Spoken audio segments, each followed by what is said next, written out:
လူကြီးတွေကကျွန်တော်တို့ကိုအမြဲပြောပြလေးရှိတယ်ငါတို့ရွာကနမိတ်မကောင်းတဲ့နေရာမှာရှိနေတာလားမသိဘူးအရင်ဘိုးဘွားတွေလက်ထက်ကတတ္တဝါဆိုးတကောင်ကြောင့်ရွာလဲအတော်ပျက်စီးခဲ့ရတယ်နောက်ပြီးအဲ့တတ္တဝါရဲ့ပုံစံကငကားကိုထဲနဲ့ကောင်းကအင်းဆက်ကောင်းလို့ဆိုကြတယ်ဒါပေမဲ့ကျွန်တော်တို့ကလက်တွေ့မှာမမြင်ရမကြားရတော့အဲ့ဓာတွေကိုပုံပြင်လို့ပဲထင်ခဲ့ကြတာပေါ့တနေ့မှာလူနှစ်ယောက်ကတောင်တန်းကြားကနေမြင်းကိုစီးပြီးထွက်လာကြပါတယ်ခီးသွားလာရတာကိုဝါသနာပါတဲ့တငယ်ချင်းနှစ်ယောက်ဟာလမ်းခီးမှာခဏနားကြရင်စစ်လို့အမိရတဲ့သူကသူ့မြင်းကိုရေတိုက်ဖို့ပြင်ပြီးရေအိုင်တစ်ခုနားကိုသွားခဲ့ပါတယ်စစ်ကရေခတ်ခါနီးမှာတငယ်ချင်းဖြစ်သူကျဲရက်ကအဲ့ဒီရေကိုမတောက်ဖို့တတိပေးလိုက်တယ်စစ်ကတော့ရပောင်းများစွာကြာမှပထမဆုံးတွေ့တဲ့ရေဖြစ်လို့ဘာကြောင့်လဲဆိုတာကိုသိချင်နေတာပေါ့ကျဲရက်ကငြိမ်နေလိုက်တယ်စစ်ကစွန့်စားပြီးမြည်စမ်းကြည့်လိုက်တဲ့အခါမှာတော့အလွန်ခါတက်တဲ့အရာသာကြောင့်ချက်ချင်းပြန်ထွေးထုတ်လိုက်ရတယ်အဲ့ဒီအချိန်မှာစစ်ကမြေကြီးပေါ်ကထူးဆန်းတဲ့ကြောက်တုံးတစ်လုံးကိုတွေ့ပေမဲ့အရေးမကြီးဘူးအထင်နဲ့ချထားလိုက်တာပေါ့သူကကျဲရက်ကိုမင်းတစ်ခုခုဖုံးကွယ်ထားတာလားဘာလို့ဒီရေကိုမတောက်ခိုင်းတာလဲလို့မေးတဲ့အခါကျဲရက်ကဒီနေမြေဟာနမိတ်မကောင်းသလိုဖြက်စီးခြင်းနဲ့ကြောက်မက်ဖွယ်ရာတွေမကြာခဏဖြစ်နေတဲ့ကျိန်စာမိနေရာဖြစ်ကြောင်းပြောပြလိုက်ပါတယ်စစ်ကတော့မယုံကြည်ပဲကျဲရက်ပုံပြင်တွေပြောနေတယ်ဆိုပြီးဆန်နောက်နေတော့မှပဲကျဲရက်ကဒီနေရာမှာမိုးမရွာတာကြာပြီဖြစ်ကြောင်းပြောပြပါတယ်သူပြောလို့မှမဆုံးသေးဘူးရုတ်တရက်မိုးရွာလာတာကြောင့်စစ်ကသူ့တငယ်ချင်းပြောတာကုတိတွေကြီးပဲဆိုပြီးကျဲရက်ကိုပိုလို့တောင်လောင်ရနေတာပေါ့မိုးကတဲလာတာကြောင့်သူတို့နှစ်ယောက်လည်းမိုးတံကလွတ်အောင်ခိုးလုံရနေရတစ်ခုရှာဖို့ထွက်လာခဲ့ကြတယ်ဒါပေမဲ့သူတို့မသိလိုက်တာကတော့စစ်ကင်ကြီးလိုက်တဲ့ကြောက်တုံးဟာတကယ်တော့တတ္တဝါတစ်ကောင်ရဲ့ဥတလုံးဖြစ်နေတာပါအဲ့ဒီဘို့ကိုမိုးကြိုးပစ်လိုက်တဲ့အခါမှာတော့တတ္တဝါလေးဟာအထဲကနေထွက်လာပြီးအရှိန်ဟုန်နဲ့စတင်ကြီးထွားလာပါတော့တယ်မိုးဆဲသွားတဲ့အခါကျဲရက်ကတခုခုထူးဆန်းနေတယ်လို့ခံစားလိုက်ရပြီးနောက်လဲကြည့်လိုက်တဲ့အခါမှာတော့သူတို့အနောက်ကပြန်တန်းလိုက်လာနေတဲ့ငကားကြီးကိုတွေ့လိုက်ရတယ်စစ်ကိုအမြန်သတိပေးလိုက်ပေမဲ့စစ်ကတော့ကြောင်သွားခဲ့တယ်သူတို့နောက်ကိုငကားကြီးကမနာတမ်းလိုက်လာနေပြီဆိုတာတီးလိုက်ရတဲ့အတွက်မြင်းတွေကိုအစွမ်းကုန်နေပြီးထွက်ပြေးကြတော့တာပေါ့ထွက်ပြေးနေတော့မှကျဲရက်ဟာငကားရဲ့ချွန်ထက်တဲ့လက်သေးနဲ့ဖမ်းဆီးခြင်းကိုခံလိုက်ရပြီးစစ်ကကြောက်စိတ်ကြောင့်ဘာကိုမှတိမထားမိပဲဆက်ပြေးနေခဲ့တယ်ငကားကြီးကကျဲရက်ရဲ့အသက်မဲ့နေရဲ့အလောင်းကိုစစ်ကရှိမှပစ်ချလိုက်တဲ့အခါမှသာစစ်ကမြင်းကိုရက်လိုက်ပါတော့တယ်အဲ့ဒီအချိန်မှာသူ့မြင်းကလည်းလန့်ဖြန့်ပြီးစစ်ကိုထားခဲ့တာကြောင့်စစ်ရဲ့ကံကြမ္မာဟာခဲပေါ်ကြတဲ့ဥလိုဖြစ်သွားပါတော့တယ်တတိအပြည့်နဲ့စစ်ကဓာတ်နဲ့မွေရမ်းအော်ဟစ်ရင်နောက်ဆုံးမှာကြောက်ဆောင်တွေအနောက်မှာတုံရင်ရင်နဲ့ပုံးတွေကငကားရံကလွတ်အောင်ဂါထာပေါင်းစုံရွရပါတော့တယ်ဇလန်းကအနီးနားကတာယာအေဂျင့်နဲ့ရွာလေးတရွာစီကိုရောက်သွားတယ်။ရွာရဲ့ပပဲဆရာဖြစ်တဲ့ဖျန်စစ်ဟာဓာတ်တလက်ကိုသုံးလို့ရင်သူ့ရဲ့ကြွထောင်ချောက်အလုံးလုံးမလုံးစမ်းတက်နေခဲ့တယ်။အဲ့ဒီအချိန်မှာပဲတစိမ့်တယောက်အိမ်ထဲဝင်လာတာကိုတွေးလိုက်ရပြီးစကားချေတင်းပြောဆိုရင်တိုက်ခိုက်ပါတော့တယ်။ပြီးတော့နှစ်ယောက်သားပြေးဖက်ကနှစ်တော်ကြာခွဲခွာခဲ့ရတဲ့ညီဖြစ်သူLS အိမ်ကိုပြန်ရောက်လာတာပါပဲ။သူဟာအဖေဖြစ်သူနေမကောင်းဘူးဆိုတဲ့သတင်းကြောင့်ပြန်လာတာပါ။ဖျန်စစ်ကသူတို့အဖေဟာအဆုတ်ယောဂါကြောင့်တစ်ပတ်နှစ်ပတ်ပဲခံတော့မယ်လို့နားလဲတဲ့သူတွေကပြောကြတယ်။ညီအကိုနှစ်ယောက်ဟာရွာထဲမှာလမ်းလျှောက်ရင်း LS ကဖျန်စစ်ကိုသူ့ရဲ့ရှေ့ရေးအတွက်ဆုံးဖြတ်ချက်ချဖို့တိုက်တွန်းနေပါတယ်။ဖျန်စစ်ကတော့သူ့မှာအစီအစဉ်ရှိပြီးသားလို့ပြောရင်းလမ်းမှာရွာရဲ့အလှဆုံးမိန်းကလေးဖြစ်တဲ့ Annabelle နဲ့ဆုံပါတယ်။ LS တတိထားမိပြီးမင်းရဲ့အစီအစဉ်တွေထဲမှာ Annabelle ပါနေတာငါသိတယ်လို့နောက်ခဲ့တယ်။အဲ့ဒီအချိန်မှာပဲရွာထဲကိုရိုင်းတိုင်နဲ့စစ်ကြောက်လာပြီးလဲတော့မလို့ပြိုတော့မလို့ဖြစ်နေတာကြောင့်ညီကိုနှစ်ယောက်ပြေးကူညီကြရတယ်။ဖျန်စစ်ကဘာဖြစ်တာလဲလို့မေးတဲ့အခါစစ်ကမိစ္ဆာကြီးလို့ပြောပြီးတတိလစ်သွားပါတော့တယ်။ရွာသားတချို့ကတော့သူရောင်ရမ်းနေတာလို့ထင်ကြပေမဲ့ညီကိုနှစ်ယောက်ကသူ့ကိုအိမ်ထဲခေါ်ပြီးပြုစုပေးလိုက်ကြတယ်။တတိရလာတဲ့အခါရွာသားတွေကသူ့ရဲ့စကားကိုနားဆွင့်ရင်သူကရွာနဲ့မလန်းမကန့်ဘက်ကကျိန်စာမိနေတဲ့နေမြေမှာငကားလိုအတောင်ပံတွေနဲ့ချွန်ထက်တဲ့လက်သေးတွေပါပြီးအင်းဆက်ကောင်းတဲ့တတ္တဝါတစ်ကောင်ပေါ်လာကသူ့သူငယ်ချင်းကိုတပ်ပစ်လိုက်ပုံနဲ့သူဘလို့ပုံအောင်လွတ်မြောက်လာပုံကိုရှင်းပြပါတယ်။ဒါပေမဲ့ရွာသားတချို့ကစစ်ကိုမယုံကြည်ကြပါဘူး။ Annabelleကတော့စစ်ကိုယုံကြည်ဖို့ဆုံးဖြတ်လိုက်တယ်။ရွာရဲ့ခေါင်းဆောင်ဖြစ်တဲ့ဂျွန်ကစစ်ပြောတဲ့တတ္တဝါဟာဂျပဝေါ်ပုံပြင်တွေကဖြစ်နိုင်တယ်လို့ပြောပြပါတယ်။ဒီတတ္တဝါဟာမျိုးသုံးသွားပြီလားအသက်ရှင်နေသေးလားဆိုတာဘယ်သူမှတိတိကျကျမပြောနိုင်ခဲ့ကြပါဘူး။ LS ကငယ်ငယ်ကကြားခဲ့ရတဲ့အိယာဝင်ပုံပြင်လို့တောင်ဆိုခဲ့သေးတယ်။ရွာသားတဦးဖြစ်တဲ့မိုင်ကယ်က အဲမိတ်ဆာရွာကိုမတိုက်ခိုက်ခင်အရင်သွားတက်ရမယ်လို့ဆိုပေမဲ့ဂျွန်ကရောမစစ်သားတွေတောင်ဒီတပ်တော်ကိုနှိမ်နင်းဖို့200နဲ့ချီကြခဲ့တာမို့တတိထားဖို့တတိပေးလိုက်ပါတယ်ဖျန်စစ်ကစစ်ကိုငကားရှိတဲ့နေရာလိုက်ပြဖို့ပြောခဲ့တယ်နောက်နေ့မှာတော့ညီကို2ယောက်ဟာသူတို့ရဲ့အဖေရက်ကြီးနဲ့စီသွားကြတယ်တားဘ3ယောက်သားရီစရာငယ်ဝါတချို့ကိုပြောရင်းရက်ကြီးနဲ့ကစစ်ပြောတာအမှန်ဖြစ်နိုင်တာမို့နားထောင်ပေးဖို့သူ့သားတွေကိုမှာကြားနေတော့မှာပဲအပြင်ကနေအော်ဟစ်တန်တွေကြားလိုက်ရပါတယ်သူတို့အပြင်ထွက်ကြည့်လိုက်တဲ့အခါမြင်လိုက်ရတာကတော့ရွာသားတွေကိုလိုက်လံဖမ်းဆီးစားတောက်နေတဲ့ငကားကြီးပါပဲဖျန်စစ်ဟာအန်အောနေတော့မှအဲလက်စ်ကဓားသွားယူဖို့ပပဲဖို့တဲ့ပြေးဝင်သွားပါတယ်အဲ့ဒီမှာပုံနေတဲ့စစ်ကိုတွေးတော့အဲလက်စ်ကစစ်ရဲ့အဖြစ်အပျက်ကိုနားလည်သွားတော့တယ်မိုင်ကယ်တို့ရောက်လာပြီးငကားကိုတွေးလိုက်ရတာကြောင့်သူ့လူတွေကိုတိုက်ခိုက်ဖို့လက်နက်သွားယူခိုင်းလိုက်တယ်အဲလက်စ်ကဖျန်စစ်ကိုဓားတလက်ပေးပြီးငကားကိုခုခံဖို့စ조사ပေမဲ့ငကားကြီးရဲ့တိုက်ခိုက်မှုကြောင့်သူ့ရဲ့တိုင်းဟာအလွယ်တကူပဲပျက်စီးသွားတယ်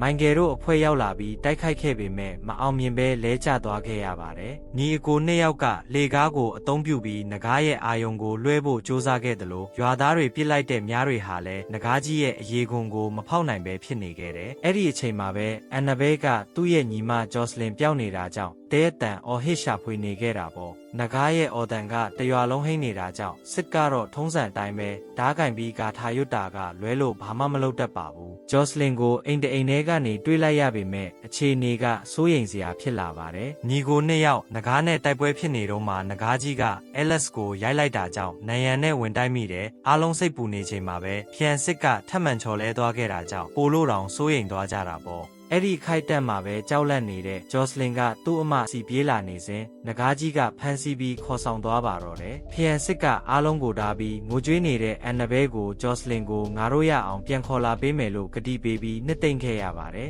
်မနေ့ရောက်တော့ရွာသားတွေစုဝေးတိုင်ပင်တဲ့အခါမှာတော့စစ်ကဒန္နာရီပုံပြင်ကိုပဲတဖွဖွရွတ်နေတာကြောင့်စိတ်တူနေတဲ့မိုင်ကယ်ကသူ့ကိုပါဆက်ပိတ်ထားဖို့ငေါက်လိုက်ပါတယ်စစ်ကငါသတိပေးတော့ကမင်းတို့မှမယုံကြတာလို့ပြန်ပြောတဲ့အခါမိုင်ကယ်ကမင်းကဒီမိစ္ဆာကြီးကိုငါတို့စီခေါ်လာတာဆိုတာလူတိုင်းသိတယ်လို့2ယောက်သားစကားအခြေအတင်းဖြစ်နေတာကြောင့်ဂျွန်ကဝင်တားလိုက်ပါတယ်ဖျန်စစ်ကတော့အခုအချိန်မှာအပြစ်တင်နေတာထက်ဘာဆက်လို့မလဲဆိုတာကပိုရေးကြီးကြောင်းပြောပြီးအငင်းပွားမှုကိုဖျက်လိုက်တယ်အဲလက်စ်ကနဂါးကိုတတ်ဖို့အကြံပြုတယ်ဂျွန်ကရွာသားတွေကိုရွှေ့ပြောင်းဖို့အကြံပြုပေမဲ့မိုင်ကယ်ကဒါဟာသူတို့အိမ်ဖြစ်လို့လက်မခံခဲ့ပါဘူးနောက်ပြီးမိုင်ကယ်ကနဂါးကိုတိုက်ခိုက်ဖို့အဲလက်စ်ကိုကန့်လန့်ပေမဲ့ဖျန်စစ်ကသူ့ညီဟာရွာကိုပြန်ရောက်တာမကြသေးကြောင်းနဲ့ရွာကိုကာကွယ်ဖို့ကပိုးဦးစားပေးရမယ်လို့ဆိုပါတယ်အန်နဘဲလဲရွာကအကာအကွယ်မဲ့သွားမှစိုးရိမ်တာကြောင့်ညှင်းလိုက်တာပေါ့နောက်ဆုံးမှာမိုင်ကယ်ကအမဲလိုက်အဖွဲ့ကိုခေါင်းဆောင်ဖို့ဆုံးဖြတ်ပြီးစစ်ကိုနဂါးစီသွားဖို့လမ်းပြဖြစ်ခေါ်ဖို့နဲ့ညီကို2ယောက်ကိုတော့ရွာမှာပဲနေခဲ့ဖို့ပြောပါတယ်တခြားရွာတွေကိုလည်းလူလွတ်တတိပေးဖို့ပြောခဲ့ကြပြီးအနားယူဖို့လူစုခွဲပြန်ခဲ့ကြတာပေါ့ဖျန်စစ်လည်းအန်နဘဲကိုအိတ်ဆက်အနားယူဖို့နဲ့သူ့ညီမအတွက်စိတ်မကောင်းဖြစ်မိကြောင်းပြောခဲ့တယ်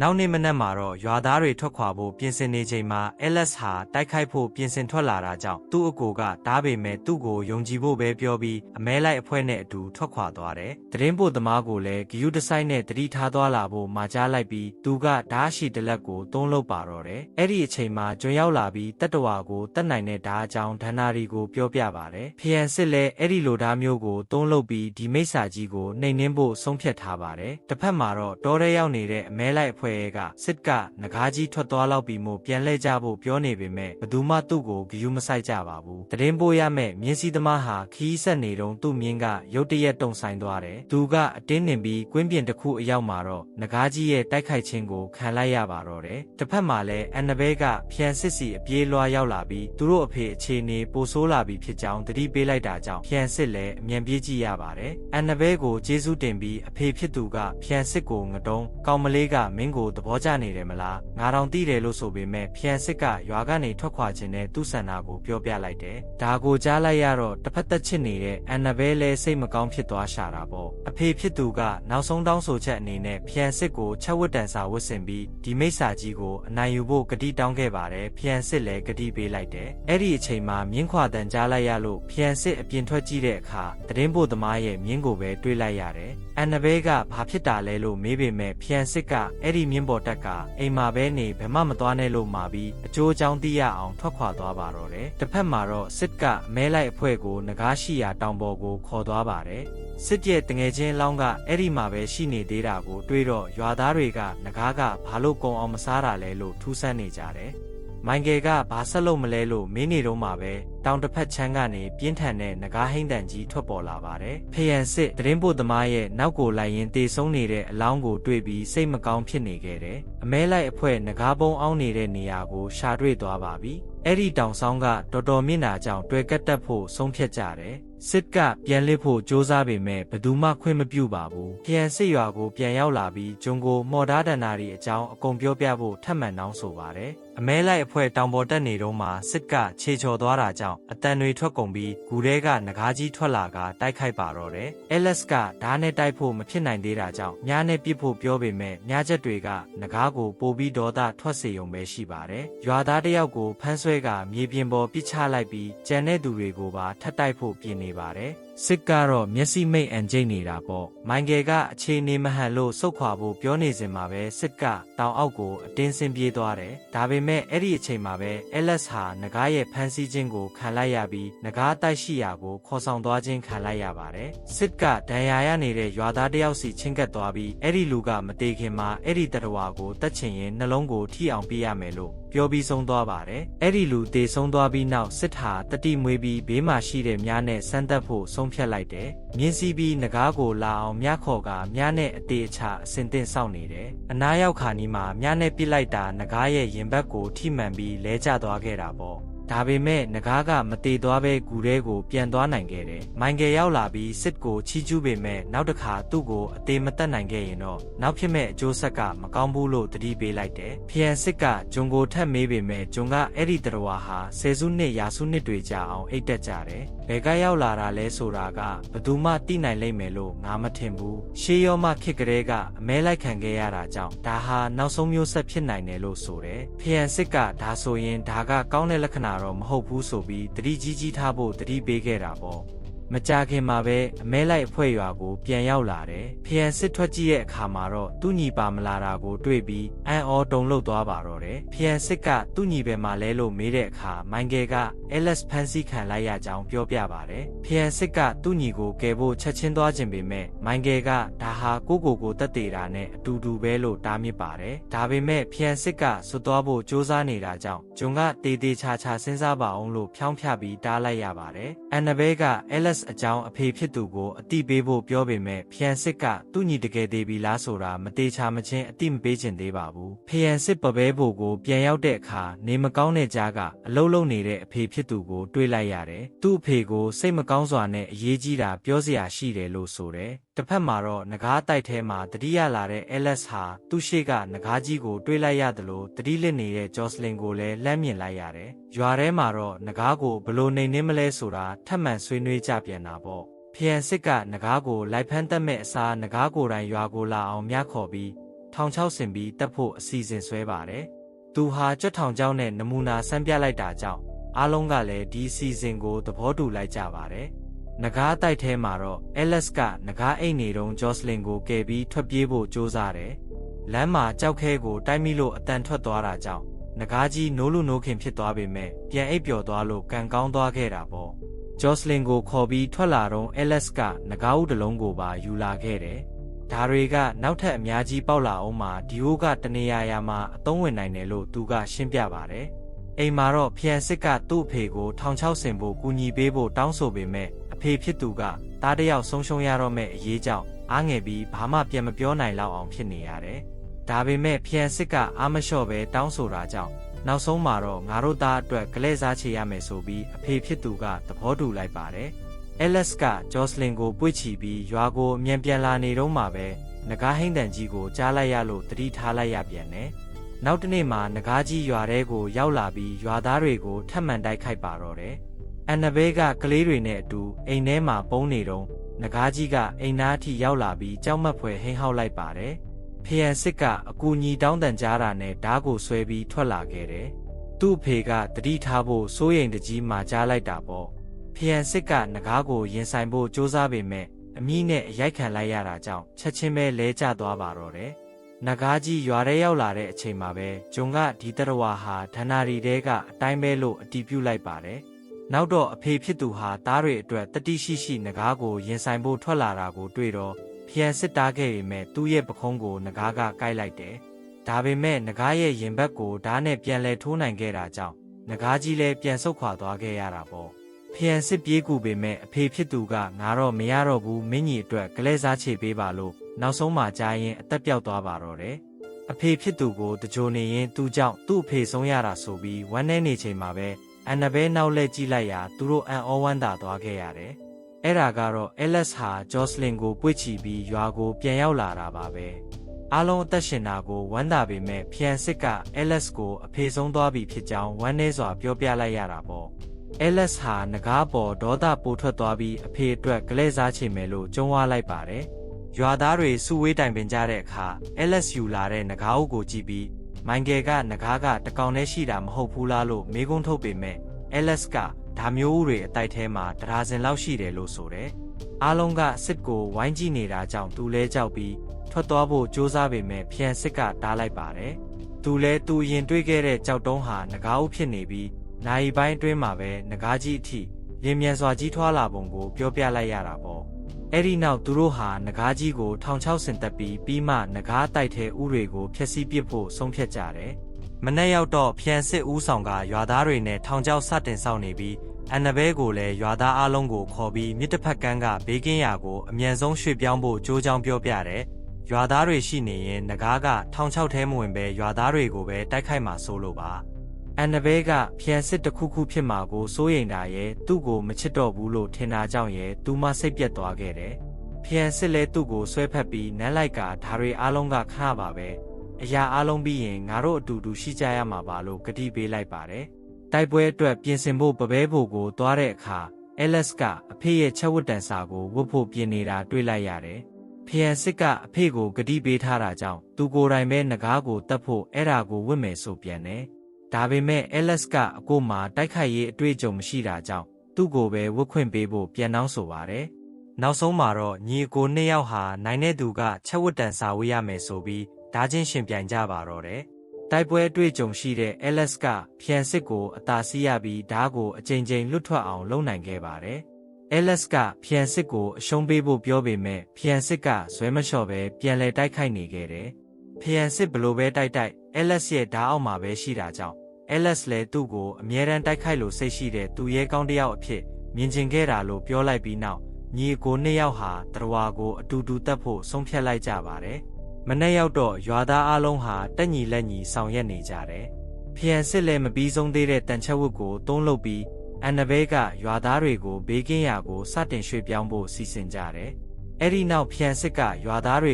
ကိုဥဆောင်ပေးနေတဲ့အန်နဘဲကိုခေါ်ပြီးတောအုပ်ထဲမှာပဲနေပါကွင်းပြင်တွေရဲ့မသွားနဲ့လို့မှာကြားရင်းနှုတ်ဆက်ခဲ့တယ်။ဂျော့စလင်လည်းအဲလက်စ်ကိုသူ့အသက်ကိုကယ်ခဲ့တဲ့အတွက်ကျေးဇူးတင်နှုတ်ဆက်ပြီးစစ်ကိုလည်းရွာသားတွေကိုဂယူးဆိုင်ဖို့နဲ့နဂါးကိုမြှခေါ်ဖို့မှာလိုက်တယ်။အဲ့ဒီနောက်ဖျံစစ်တို့အဖွဲထောင်ချောက်တကားကိုပြင်နေတော့နဂါးဟိမ့်တန်ကြောင့်လူတွေလက်ပြီးလွတ်လိုက်မိရာ